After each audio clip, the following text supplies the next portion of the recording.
Mr. DJ. Hey, check this out. We got a great show coming your way.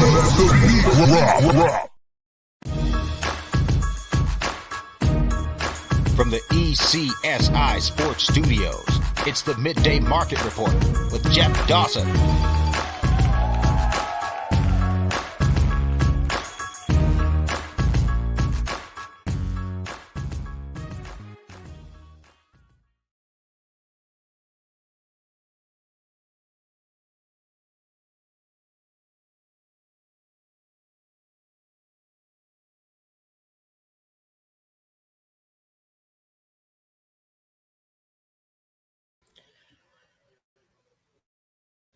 Good afternoon, sports fans from all around the globe. I am the host, Jeff Dawson, East Coast Sports Investors, and this is the Dawg and Desperado Fantasy Football Show, episode 12, Friday, October 6, 2023. Yes, the weekend is here.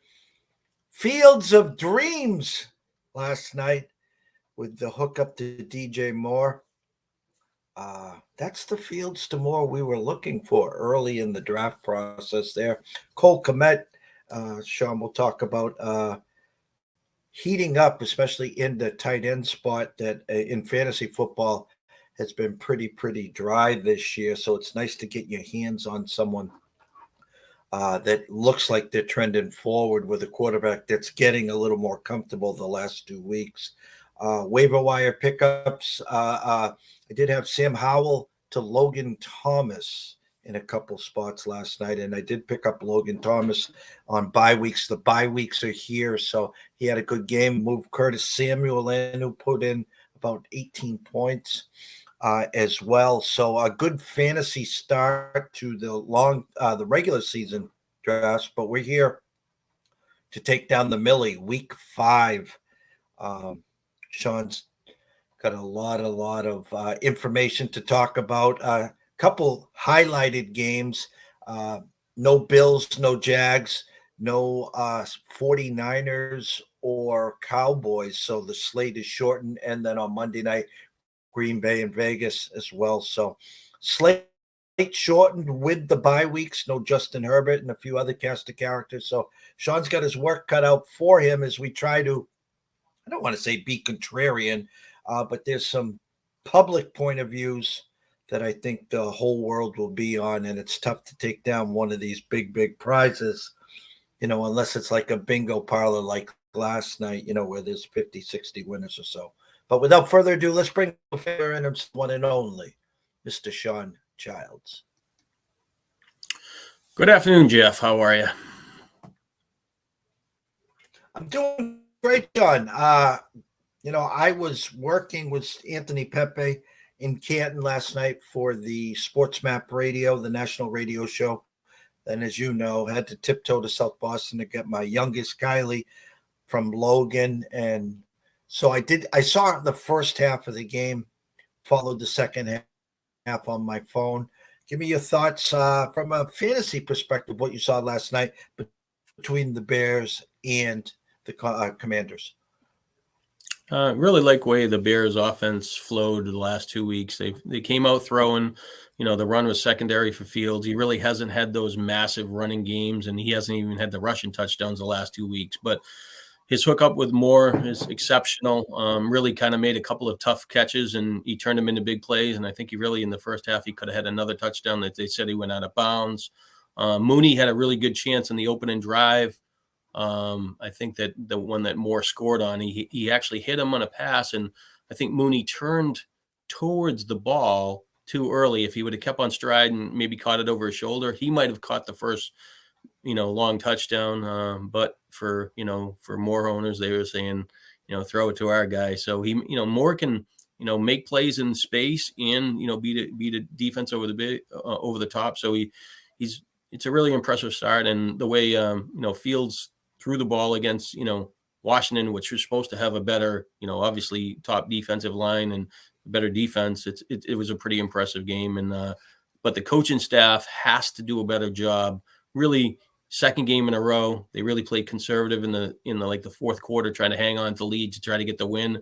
But, they kind of let Washington back in the game again, but they missed the field goal to kind of break the momentum. But if they hit the field goal and Moore doesn't get that, tough catch over the cornerback that was breaking on it, I mean, that game could have been potentially Washington had the ball and a chance to tie it. And, Howell moved the ball pretty well, except his offensive line let him down a few times. But he looks like he's a gamer and a pretty attractive quarterback moving forward for me.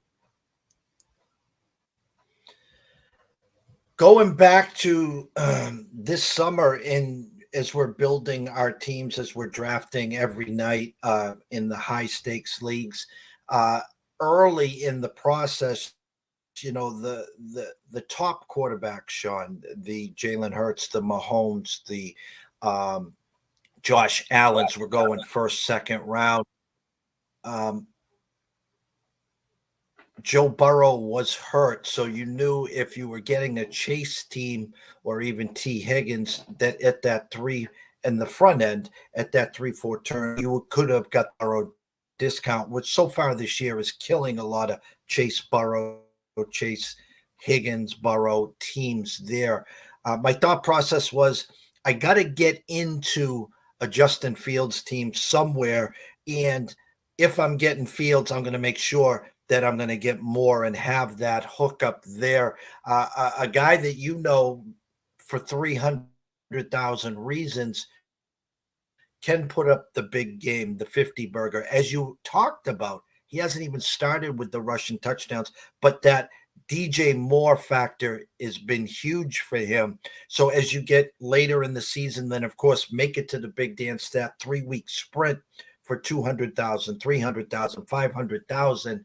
He's someone that you kind of sort of, if you weren't in early on the quarterback, wasn't he someone that you looked at and says, okay, I know you had Kirk Cousins targeted. I know you liked Watson as well, but he wasn't intriguing if you wanted to dip your toes into the field of dreams, correct? Yeah, he was interesting because he kind of like in the late, right in September in the high stakes market, he kind of drifted a little further back in drafts. So, like you said, I like Cousins. But, I didn't have to fight for Cousins as lead quarterback. I could technically get another quarterback and get Cousins as my second quarterback in a lot of drafts. So, I mean, I even have a Burrow Cousins team, but unfortunately, I didn't know Burrow was going to be such a dog the first 2 weeks. So I switched to Cousins, but I obviously missed out on, 40, 50 points the first 2 weeks. But, Fields slow out of the gate. If you look back last year, he kind of had the same thing, and then he really kind of came on. I think you mentioned it. Last game they won was against New England when he kind of showed something. Caught Dallas the next week. Was supposed to have a good defense in Dallas. Played really well there, and kind of had a progression game. Maybe like 25 fantasy points, but they look better. And then he went home and he had that monster game that I won with against Miami, and then he followed it up the next week with a great game against the Lions. So. Trending in the right direction. I had him last week. I just didn't have the right pieces to him. I knew McCaffrey was going to fit. I had the foundation of the quarterback, wide receiver, tight end stack. I didn't use more on the main lineup, which was a mistake by me.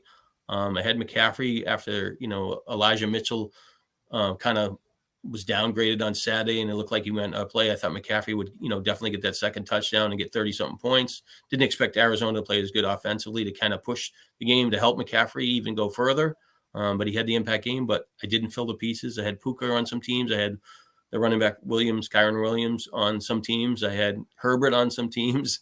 So I had the right things. I just didn't fit them into the box right on one team to kind of get the big payday. And it's running kind of disappointing because I felt like I was around it and I still had a losing day in the DFS market.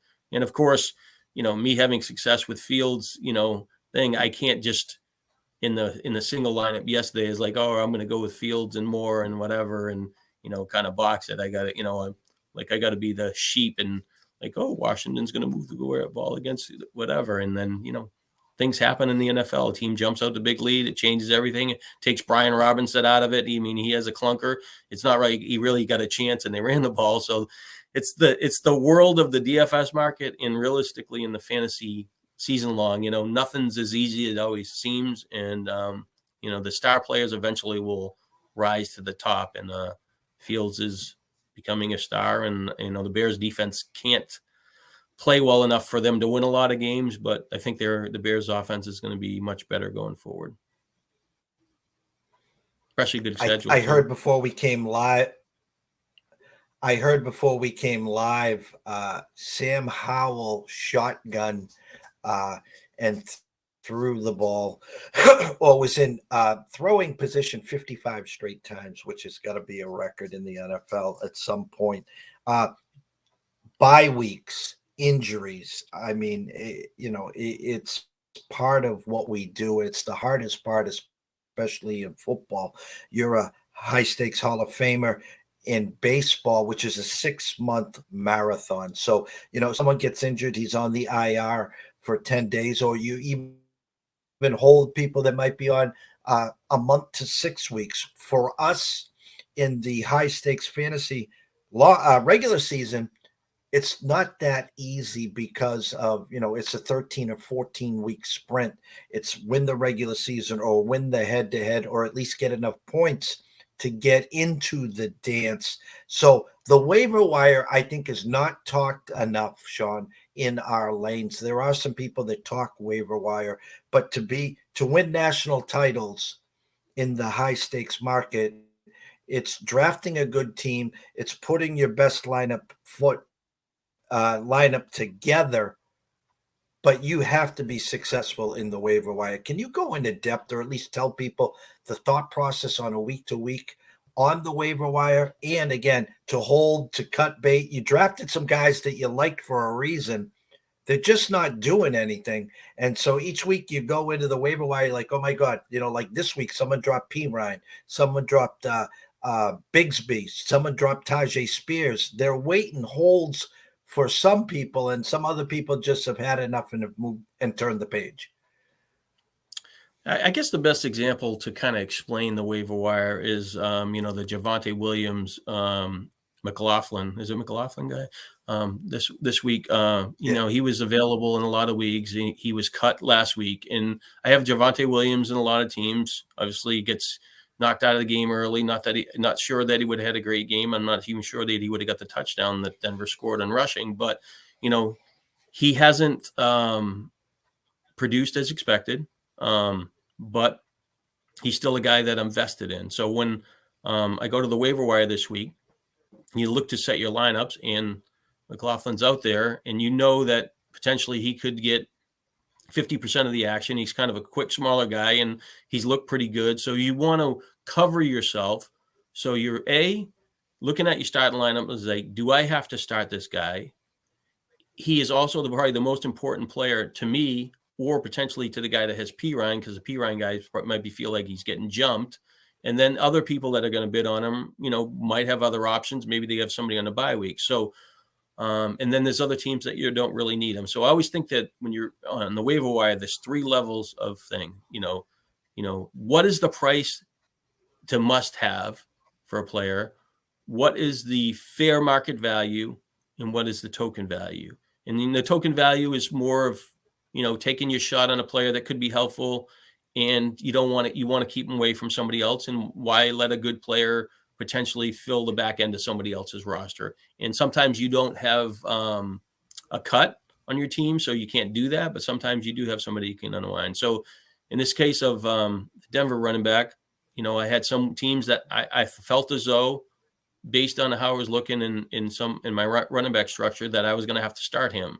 So that player became a $400 and something player for bidding in the waiver wire. And he was available in a lot of leagues. And the week before, I had bid on him in some leagues that he was there. So people had dropped him in between.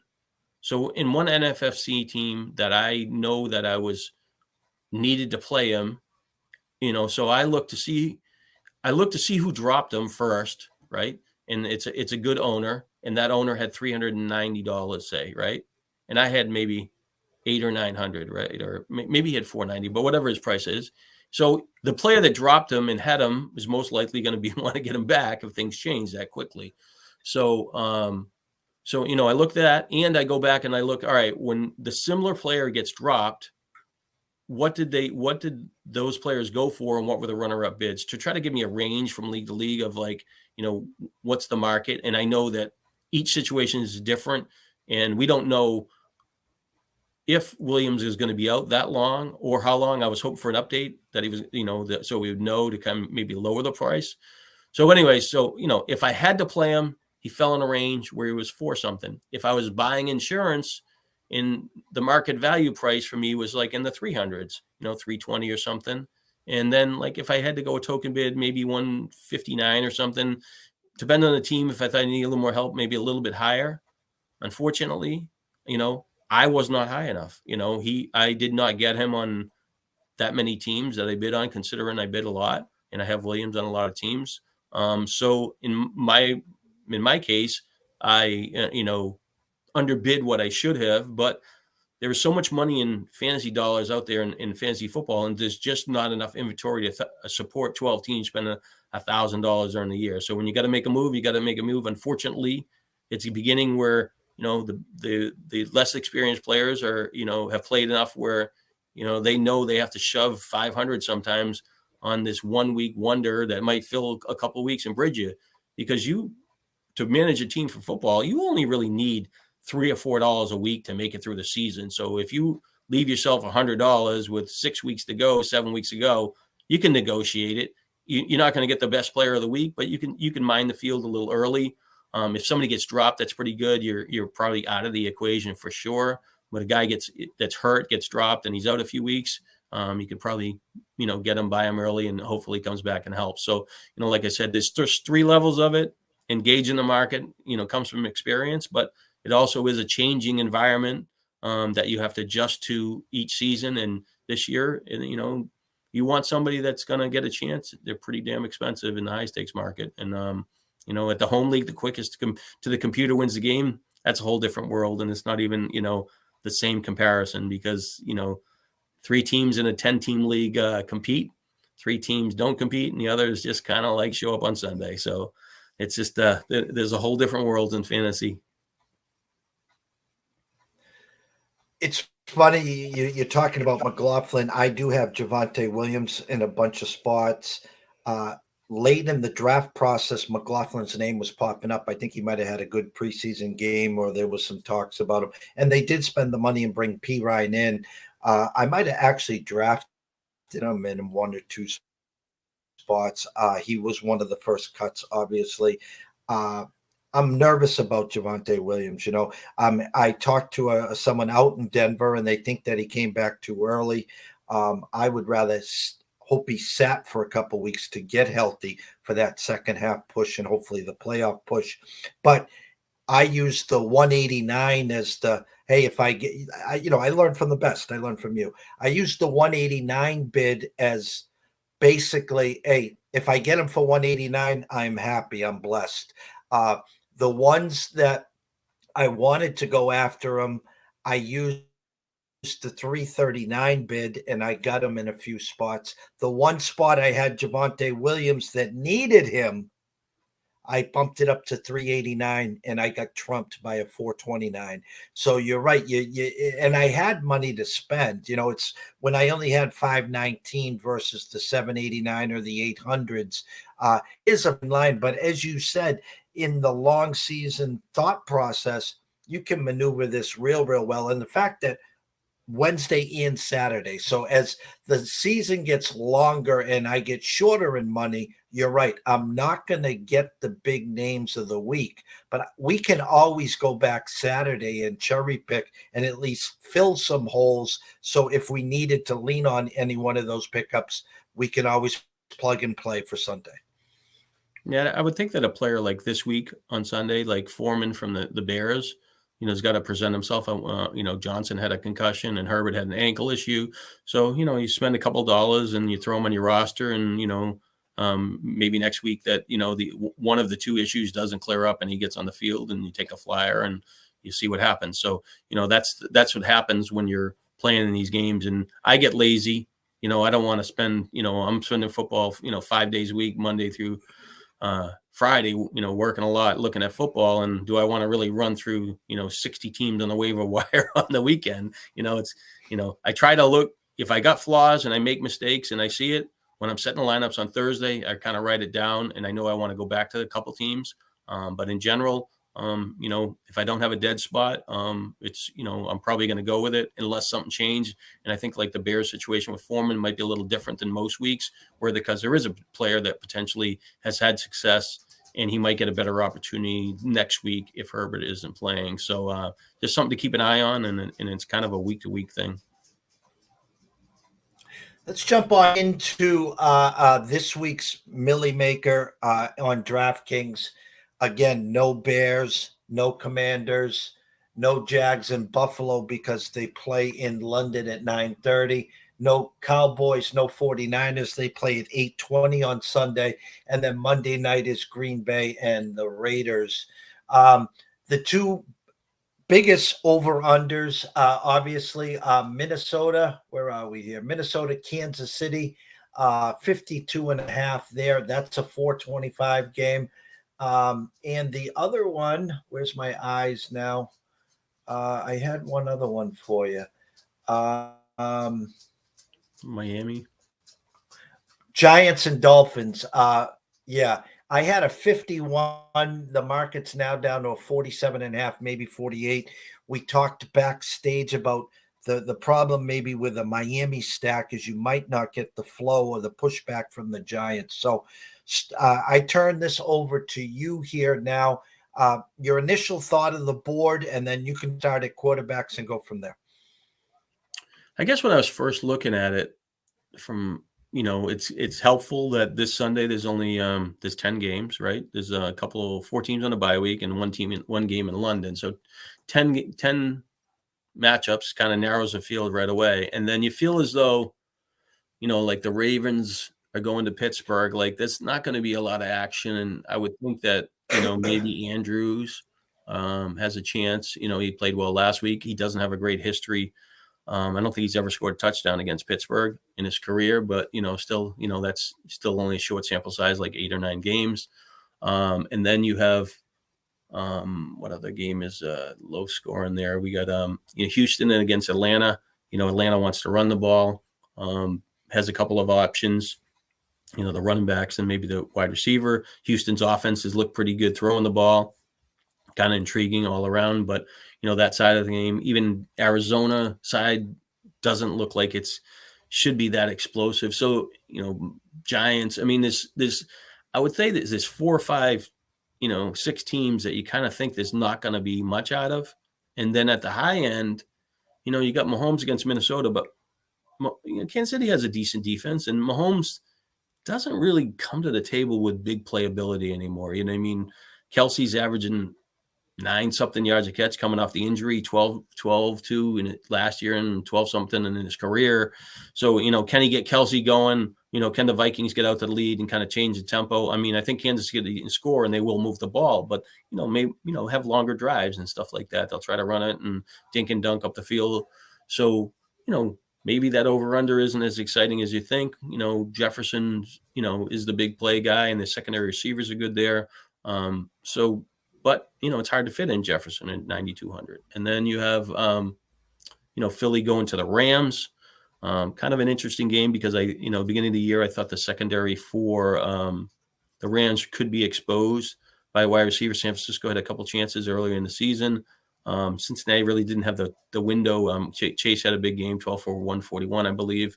But overall, that situation hasn't got paid. And A.J. Brown has had, 2 good games in a row. Obviously, last week was an explosive game. Do you think it's like, Devontae Smith's turn this week, or maybe the tight end finally, Goddard is kind of the same thing as Kelsey or even Chase. Chase is averaging low yards per catch too, but he's averaging like 6.8 yards per catch, and he averaged like 12 in his career. So he's like way out of line. So maybe he kind of hits on a couple bigger plays where he hasn't had success this year. So, you go through the games, you try to identify some options, and then you try to sometimes just try to fit in some high players and see if you can get some values at, quarterback or some other positions. But they really kind of pinch you at running back at DraftKings, especially, and that the quarterback position and the back end, Zach Wilson, going to Denver, pretty good matchup. Is he going to go off and, have a better game? He's 4,900. I mean, it kind of fits, but, then you're going to obviously play as receiver, or you could try to cheat it with a tight end. And the other, I tried to put in one with Tannehill was, playing Indianapolis. Indianapolis has had a couple of, played Jacksonville, kind of a higher scoring game, played the Rams last week, gave up points at home. So, maybe, Tannehill could do something. So you kind of like go through that process, and then and obviously I look at all the snap counts and do the projections, and, you try to find that core of players that you think you can lean on, and hopefully you have to get your core right. You have to get, if you try to lean on one player, like on every team, he needs to do well, and then you need to hit on the filler. So, it's kind of like there's 4 or 5 pieces to a daily lineup, but, you need the stars to align. So, so that's, what I'm at. And I've kind of researched the quarterbacks, running backs, wide receiver, got some opinions, but ultimately to fit in a high quarterback, I got to find some value somewhere.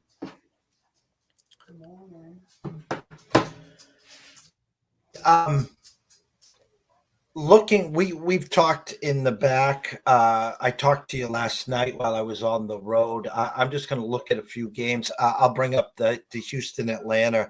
And again, we're looking for some game flow there. CJ Stroud has looked fabulous from the start. It was the Nico Collins week last week. So the assumption is, well, maybe Stroud back to Tank Dell, and then Bijan on the other side. Has that come across in your thought process? I'm intrigued by Bijan because he's 4 games and he still hasn't had a rushing touchdown. And Atlanta seemed like they played better rushing the ball at home, and Algier was more active in week 1, and he had 3 carries inside the 5-yard line where Bijan had 1. They haven't really got to that point of the field in the last 3 games that often. I don't think either one of them has a carry inside the 5-yard line, but we can see the natural shift to Bijan is getting, his snaps were, I think, 76 and 80% over the last 2 games. His touches are improving. What did he touch the ball? Yeah. So he had 33 out of the 50 touches the last 2 weeks.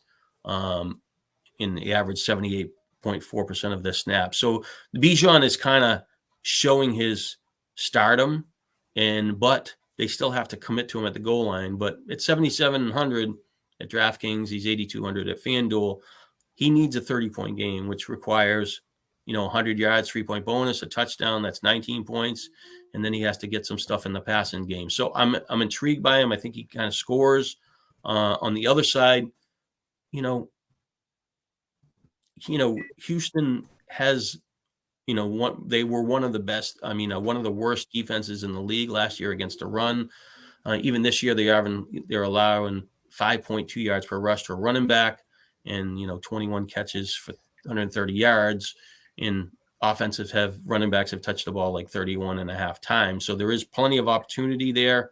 But the quarterback play in Atlanta is key for their ability to score, because you don't really go into the game and think Atlanta's going to put up a 30. You think they're going to kind of grind it out, and maybe, they score 2 or 3 touchdowns and win like 24-21 or, 21-17 and something like that. And in Houston has been, they went on the road and played pretty good in Jacksonville and won. And so it's an interesting matchup, and people will be drawn to the Houston side of the game, especially in this matchup. And, Atlanta's defense at some point, will give up some points. They didn't last week.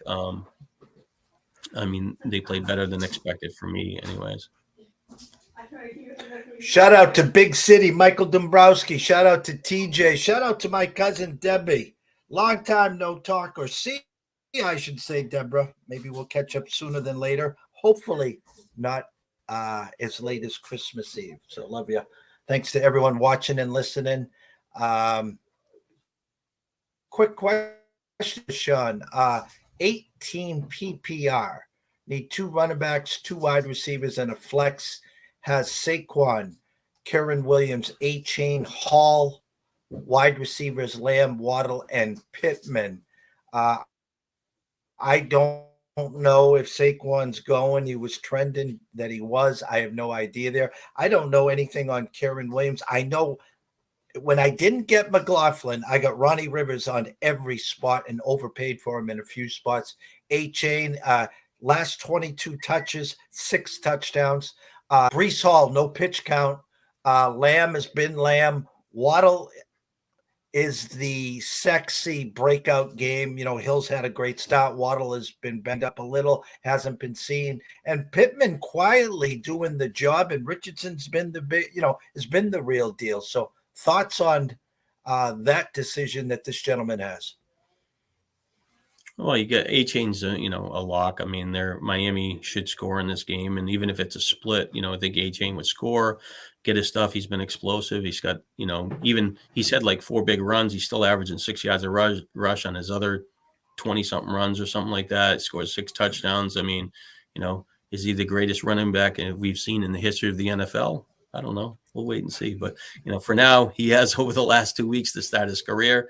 So he's a must start. Lamb's a must start for me. He's just a high volume thing in the matchup. San Francisco should score a little bit, and those two are locks. Pittman, he's played much better than expected. Has a favorable matchup against Tennessee, who struggle against wide receivers, but pretty good up front. And then Waddle's, like he's had 4 catches in each game, so I think that Waddle has probably the explosiveness you're looking for in a favorable matchup, where Pittman is kind of a little more consistent. So I think I would look at my opposing team and do I feel like I'm an underdog or a favorite? If I'm kind of a favorite, Pittman's the player I would probably ride. And if I think I need a chance at a bigger game, I would go with Waddle. And as far as running back, I think you just got to, based on the touches, you got to stick with Williams. He returned to practice, I think, yesterday a little bit. I think he plays. He gets on the field too many plays, and you just kind of got it with Kupp back in the lineup. They should move the ball. Stafford's looked pretty good, and the running back, has been pretty good. So I think you just got to ride the hot hand and wait for Barkley to kind of establish himself coming off an injury and stuff like that. And I know there was another running back in there, but I still would play Williams there. So.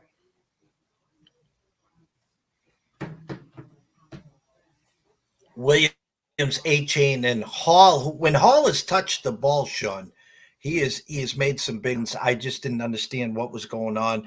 Coach Sala did come out and say he's off the pitch count. Traveling to Denver, Wilson, I don't want to say coming out party last Sunday for the last 3 quarters, looked a lot better. Really, though, locked in to Garrett Wilson. I saw some life from the Tyler Conklin owners. A Denver defense that 2 weeks ago gave up 8 rushing touchdowns. So the thought is, if you got Hall, aren't you playing Hall this week? Well, in that particular situation, his depth is too good to to play Hall. I mean, it's a smaller league, and so he's got much better. I mean, obviously in a 12-team league, you're going to have that option to get in 3 running backs with a flex. So he's in play. So I'm playing Hall, in those kind of formats, but in something like that, I don't think I can play him over who he has. But yeah, Hall should be. The thing what Hall needs to do is be more involved in the passing game, to help add to his potential floor. And I said it is a pretty good matchup. So we like him as a player. He's on pace for 1,000-yard rushing, even though he's had only 42 touches. So hopefully the better days come, and the Jets need the quarterback to show a little more consistency and maybe play at the level that he did last week. Thanks to Make COD great again. All right, so next game I'll go through Carolina and Detroit. Lions back home. Could be the debut for Jameson Williams there. TJ Hawkinson, Montgomery, Jamar Gibbs. It sounds like St. Brown questionable. I don't know what's going on over there, if he will play. On the other side, Carolina Panthers team. I don't really know what to say. I mean, I guess they're scratching their head offensively, at least. Miles Sanders, the wide receiving core. Really not sure Your thoughts? I mean, the under over of 43.5. What really, really, really sticks out with me with this Lions team is their defense and what Hutchinson has been able to do to opposing quarterbacks. I'm kind of afraid Detroit gets out early. Carolina has a hard time scoring and moving the ball, and it could be, the Montgomery and Gibbs running show there. Thoughts? If you're looking for the Millie, or is there what do you do with Detroit on that side of the ball? All right, yeah. The first thing I guess I'll talk about the two running backs, Montgomery and Gibbs, because we go into Montgomery coming off an injury, has the great game, high volume. They're blasting the team by a bunch of points, and they're still giving them all those carries late in the game and getting 30-something carries. And now you hear the things that, Montgomery's going to be a top 5 back for the year. We expected him to score a bunch of touchdowns, over 10, maybe 12. Williams scored 17. Detroit ran the ball really well last year. The running backs were really productive. The excitement for Montgomery's there. But realistically, he's had 69 carries this year. He's averaging 3.8 yards per rush. Okay, is that Jamal Williams like? Yes. And did Jamal Williams hit on a couple long runs later in the season? Yes. So I think that Montgomery has established himself. He is the lead back. He is going to be the goal line back. And especially when he's at home and he has a favorable matchup, it's a pretty good opportunity. As far as Gibbs, the talk is that he's kind of a bust, right? And I went back and I looked at it. So Gibbs, 4 games into the season, he's on pace for 1,085 yards and 60 catches, right? So that's 161 fantasy points. If he could score 5 touchdowns for the year, which, he's got to score 5 in the next 12 games, might be a lot to ask, but, 4 might be viable. But either way, if he scored 5, he'd be at 190, if he kept that pace for the rest of the year. And he hasn't really done much. He's been relatively quiet. He hasn't had those big games. So when we drafted people that drafted Gibbs, and I have Gibbs, a decent shares, I'm disappointed, right? Correct. I hoped for some outcomes, maybe not as high as A-Chain in week, against Denver when he had all those touchdowns, but the 30-point games, a couple big games out of Gibbs when he breaks a run or gets a pass and makes some long days and maybe sneaks in some touchdowns. So we haven't seen that, but Gibbs has that kind of potential. He just hasn't got into space in the secondary to create. So will it come? I think so. And then when the other thing, part of the equation is I look back, my projections for Gibbs are bullish. I had, 161 rushes for 800 yards, 7 touchdowns, 70 catches, 640 yards, and 5 touchdowns. So I had them projected for 12 touchdowns. At this point, that's based on more of a split. Detroit scored like 25, 26, 27 touchdowns from the running backs last year. You thought Montgomery would get 12 to 14. So you thought Gibbs would get the other side. That hasn't happened. So right now you would say I overshot him a lot as far as touchdowns. But his yards, 70 catches is within range. Overall, it was 231 touches, which breaks down to 13.6 per game. After 4 games, he's averaging 13.3 touches. So realistically, his opportunity over the first 4 games is where we thought. He hasn't had the big plays and he hasn't had the touchdowns. And eventually, hopefully, that stuff happens. So particularly when you're coming into this week, he kind of falls into the fantasy roadkill for the DFS market, where everybody is going to react to last week and Montgomery in the big game, favorable matchup. Carolina kind of struggled against backs a little bit. Detroit playing for the lead, exactly what you're saying. And that's the easier play. But Gibbs has that potential if game flow fell his way or they had to chase, which makes more sense for Gibbs to get more catches to have a explosive game. But, you want to be against the grain this week. Gibbs is more of an attractive player to me than Montgomery. But Gibbs' salary is still, he needs 24 points. And he hasn't even come close to it. So he is more of a gamble. So it's more of a situation where the DFS market, you put a $1 million maker, you got 2 similar teams. You throw Gibbs in one team, just to have a shot in case he pops and stuff like that. So, that's the outline. The sky isn't falling for Gibbs. He's kind of doing what you thought. He just hasn't had his couple of big games, and maybe he has 3 or 4 for the rest of the year and, hit some space, but there's always a chance, he could get dinged up and go the other direction too. But overall, that's what I view of those two situations. So what are your thoughts on that? No, I agree. I said it all along during drafting in June, July, and August. I just never understood the 6th and 7th round of Montgomery. I mean, I wasn't going in and targeting him every draft, but every draft he would find me in the 6th round, or I even got him at 7-10, 7-11, and 7-12 in some drafts when I was like, I'm not taking him in the 6th round. Someone else take him. And then they give him to me at the end of the 7th round. And again, I compared him to Jamal Williams. I compared him for the fact that, he was a good back with a bad offensive line. He showed flashes. Now they bring him in and then they draft Gibbs. And, I'll be 100% honest with you. I missed one of those big weeks because he was coming off the injury.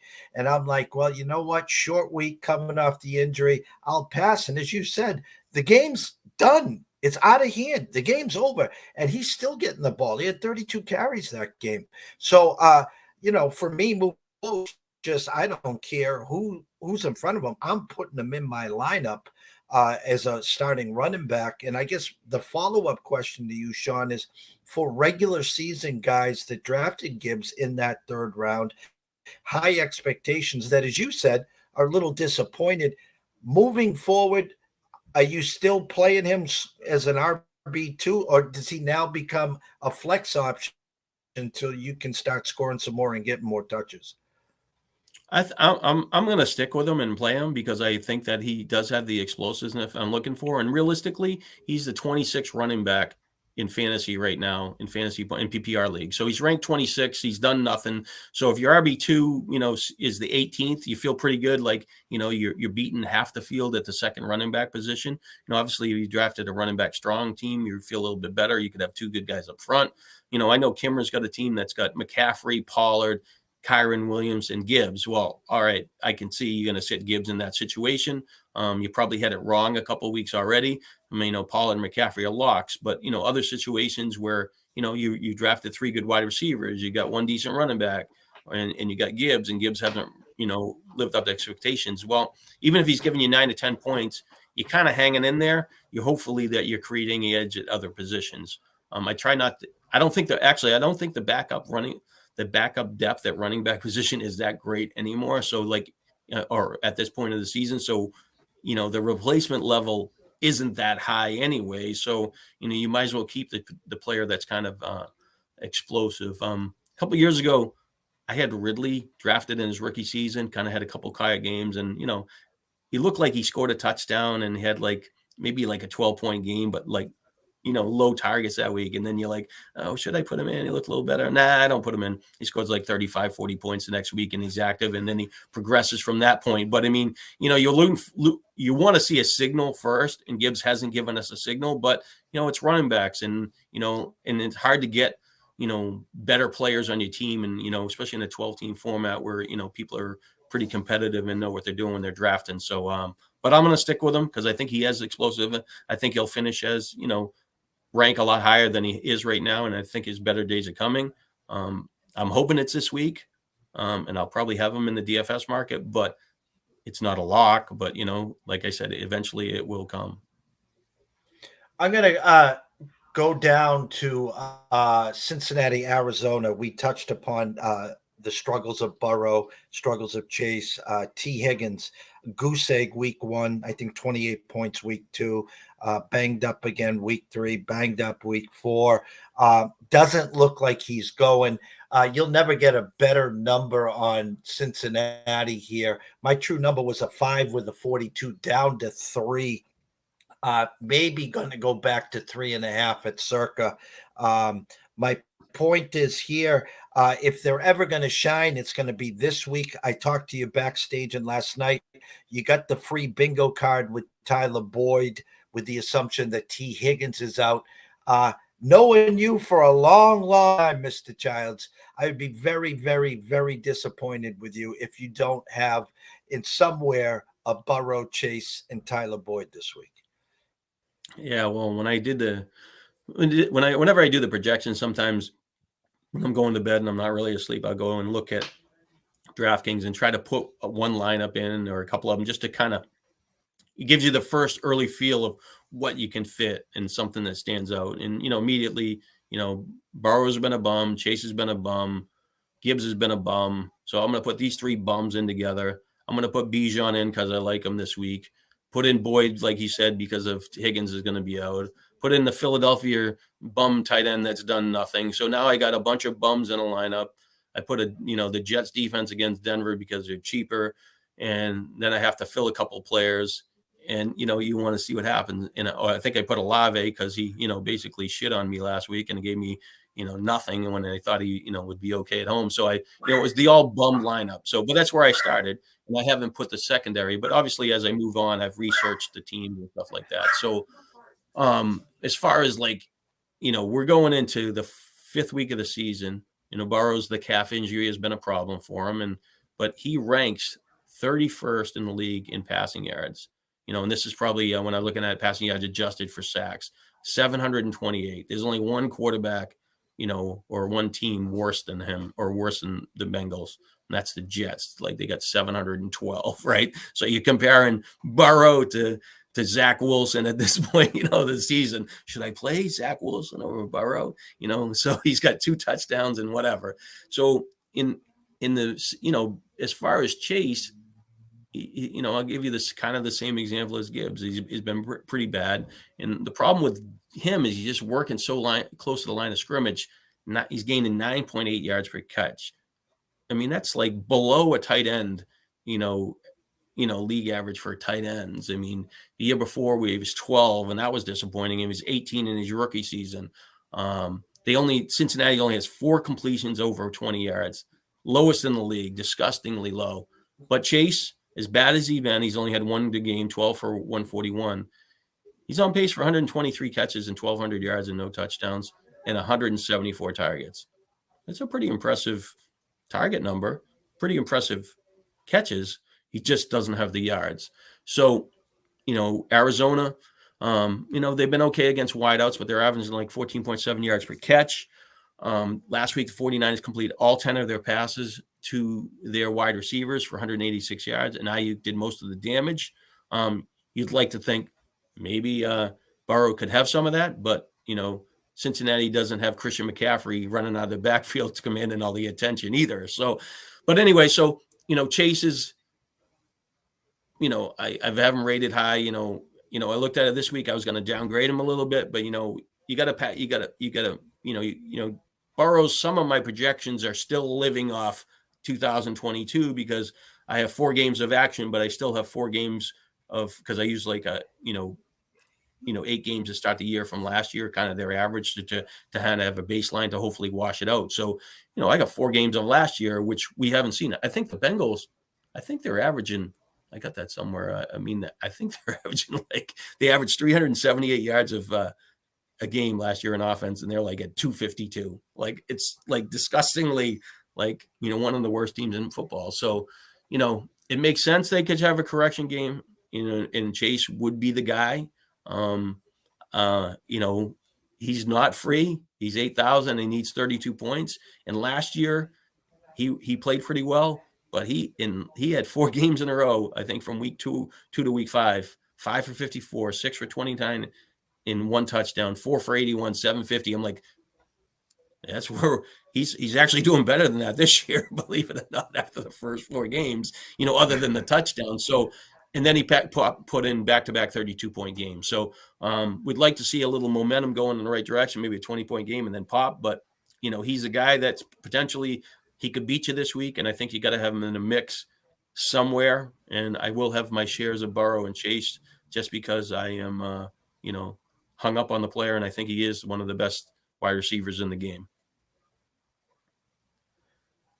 Well, let's break down the last game that we'll go to. Actually, you know what? You talked about. I'm going to go here instead. Philly and the Rams. The intriguing part about this, obviously, is the return of Cooper Kupp to the mix. Again, I don't know what's going on with Corinne Williams there. A Philly team 4-0, and just my take on it, kind of bored.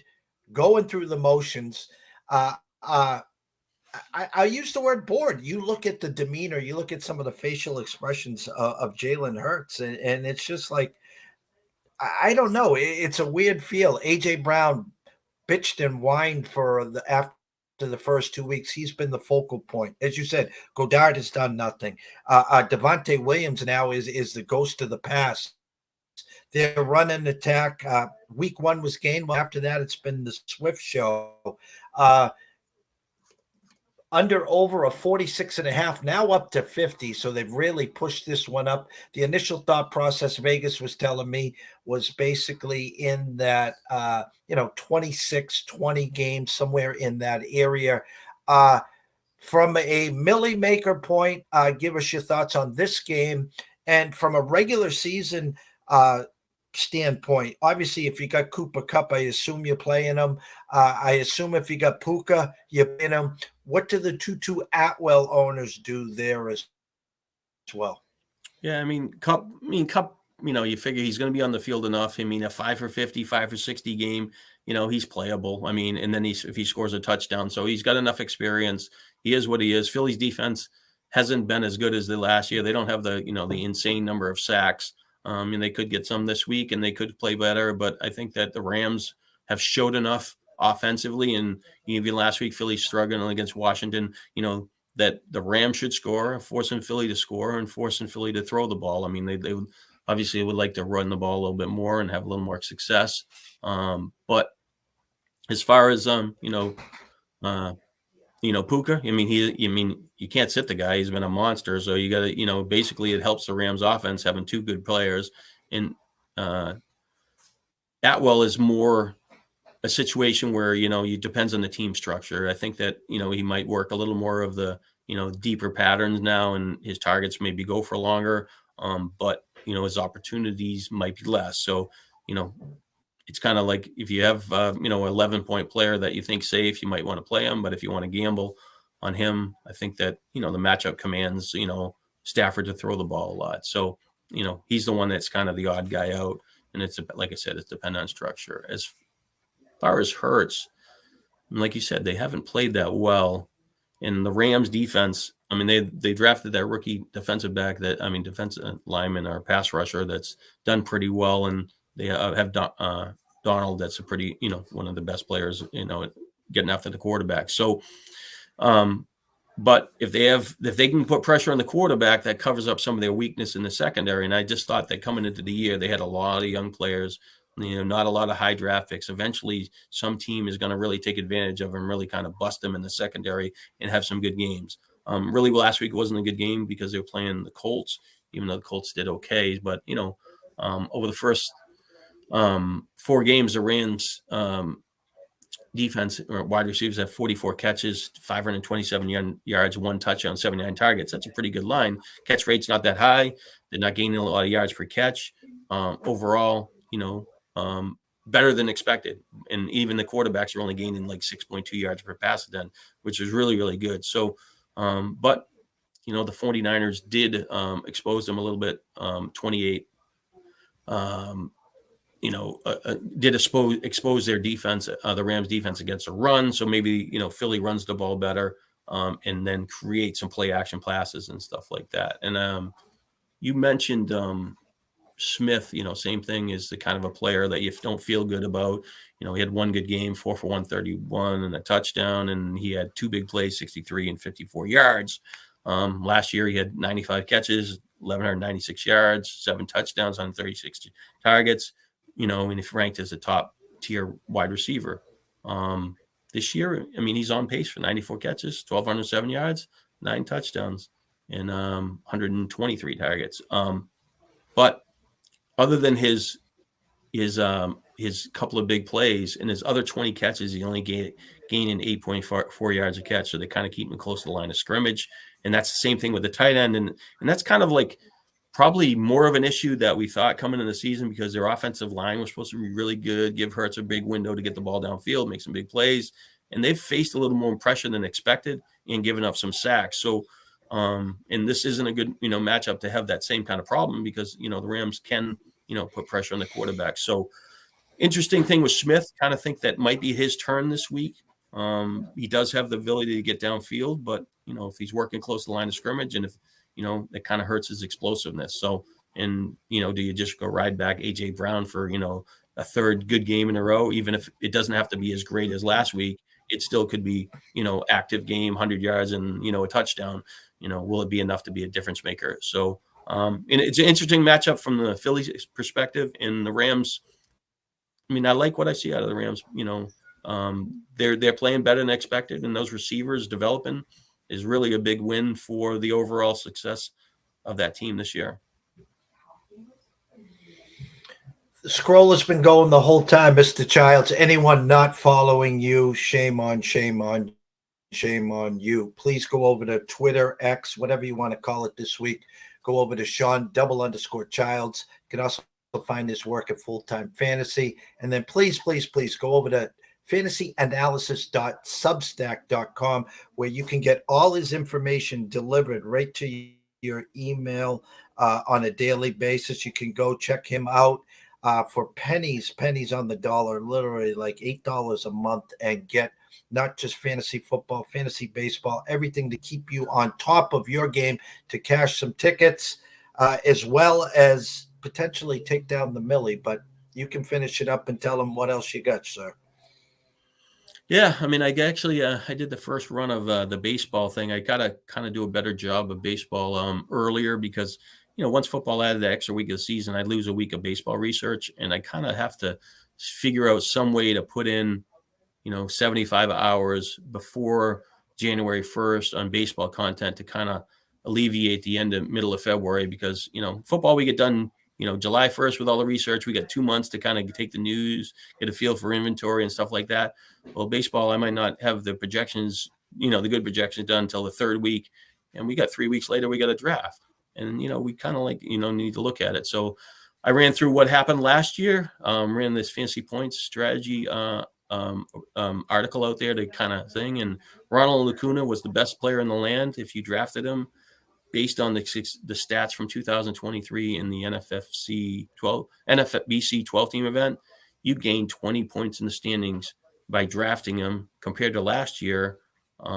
If he had that season last year in 2022 with the same results, he would have gained 25. So that was kind of the difference in the steals going up, and changed a lot. So interesting, and it kind of lays out, gives you a good baseline of what players worth based on last year, and then you can start kind of fitting them in an order of how you want to draft them this year. And hopefully this week I can kind of add the positions, because can't pull that information, and I'm doing it, and break it down. Maybe this is how the catchers break out, this first baseman, whatever, pitchers and relievers, and kind of set it up a little bit better. But it's a little tedious kind of process. Other than if once the NFBC has their ADPs done, I could probably pull that information. They've done the what people are qualified, and makes it a little bit easier. But right now, I think they started to have some drafts, but that information isn't available for me to kind of shortcut the beginning part of baseball research. Shout out to everyone that was here live. Big City, Mr. Michael Dombrowski, Mr. Make Cape Cod Great Again, TJ, my cousin Debbie, and everyone else on Facebook and all our other platforms. We thank you for our weekly trip here to the Dawg and Desperados. Episode 12 today. Jeez, it's amazing, Shawn, how time flies. At 3 o'clock, 3 Men in a Box, Quentin Mills and Matt Grissom. We'll talk some college football. And then at 5 o'clock, we always end the week with Mr. Ron at Ron A Sports, live from LA. Talking NFL, NCAA. So for myself, Jeff Dawson at EC Sports Invest, the one and only, the Hall of Famer, Mr. Shawn Childs at Shawn _Childs. We wish everyone a great afternoon.